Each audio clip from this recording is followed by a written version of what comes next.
We're back with an alarming new study that is shedding new light on the racial disparity between black and white Americans. According to a report published in the Journal of the American Medical Association, higher mortality rate among black Americans led to nearly 2 million excessive deaths, that's what they're called, over the last 2 decades. Those early deaths ultimately led to the loss of more than 80 million years of life. NBC News medical contributor Dr. Uche Blackstock joins us now to help break down this story. She's also an emergency medicine physician and the CEO of Advancing Health Equity. Doctor, good to have you with us. So first of all, why are we seeing such a large number of excessive deaths? Did COVID play any role in this? Did COVID play any role in this? This interjection is a diversion tactic to conceal the fact that the millions of so-called black people dying are from racism and homicide. This chart shows that black people are the least affected by COVID at a rate even below Indian or Alaskan Native Americans, which is a much smaller population. The impact of COVID is negligible when speaking to the reasons for so many deaths in one demographic.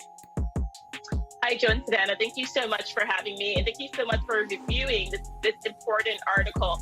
So yes, COVID definitely had something to do with it, especially the first year of COVID. But even before that, the differences in mortality rate between white and black Americans was decreasing significantly after some improvement in the late 90s. And so what we're seeing is there are multiple factors. They're all related to what we call the social determinants of health.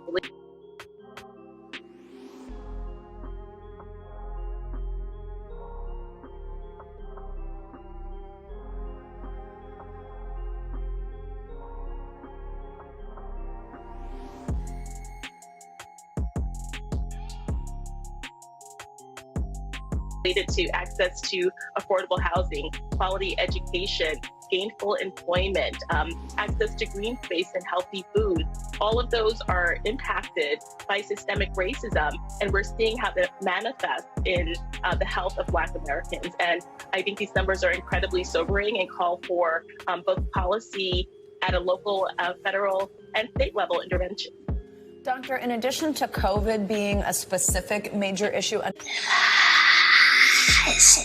maternal mortality contributing to this high number of deaths. Let's talk about this before. We've had this conversation on this show before, but put in context for us just how much of a racial disparity there is between black and white expecting mothers. Why do black women suffer more from pregnancy complications?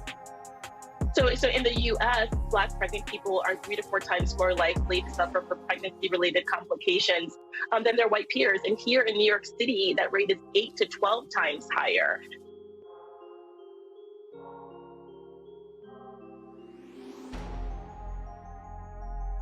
So we are really dealing with a significant issue.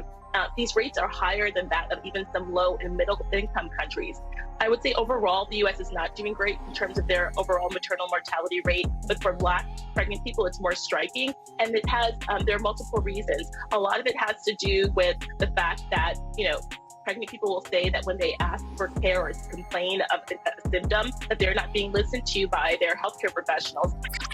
Pregnant people will say that when they ask for care or complain of a symptom, that they're not being listened to by their healthcare professionals. Another issue is just how maternal care is provided in this country. There really is not close follow-up after someone delivers a baby. We typically have a 6-week postpartum visit. That's not enough. Most other countries, you have a doula, you have a midwife that visits you at home and keeps track of the symptoms that you're having. So we may have to think about changing the model with which we take care of birthing people to that of other higher income countries where there's closer follow-up and with people are able to advocate for themselves and be listened to as well.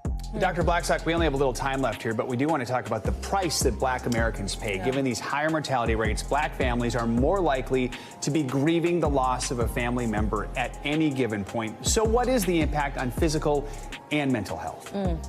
Yeah.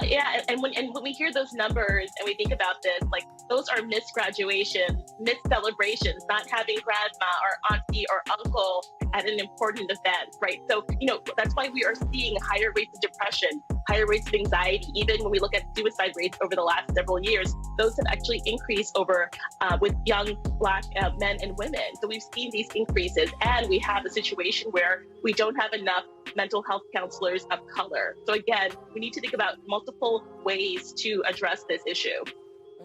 Dr. Uche Blackstock, an important conversation. Thank you.